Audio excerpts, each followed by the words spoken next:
71-এ আমরা দেখেছি যে পাক হানাদাররা দরজায় ঠক ঠক করত এবং জিজ্ঞেস করতো যে মুক্তি আছে কিনা। আর 2024 সালে দেখলাম যে যে দেশটা আমরা রক্তের বিনিময়ে 30 লক্ষ শহীদের রক্তের বিনিময়ে স্বাধীন করলাম, সেই দেশে ব্লক রেড দিয়ে রাতের অন্ধকারে 2টা-3টার সময় ঠক ঠক করে জিজ্ঞেস করে কোনো ছাত্র আছে কিনা। যদি থাকে তাহলে আবার মোবাইলটা চেক করেন। রাস্তাঘাটেও এটা করেন। কোন আইনের বলে করেন, কোন অধিকার বলে করেন? মোবাইল চেক করার রাইট তো কারো নাই। It is absolutely personal affairs. আপনারা জানেন দ্বিতীয় বিশ্বযুদ্ধের সময়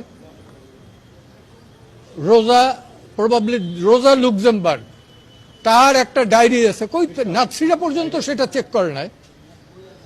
তো সেই ধরনের আমার দেশে ইভেন জুলিয়াস ফুসিক ফাঁসির মঞ্চ থেকে লেটার অফ গ্যালোজ, সেখানেও কিন্তু তারা এই সুবিধাগুলো পেয়েছিলেন। আজকে বাংলাদেশে এই আইটি ইনফরমেশন টেকনোলজির যুগে আমার মোবাইল চেক করবে যে কেউ, আমার ডায়েরি চেক করবে যে কেউ, আমার প্যান্ট চেক করবে যে কেউ, এই অধিকার তো কাউকে দেওয়া হয় না।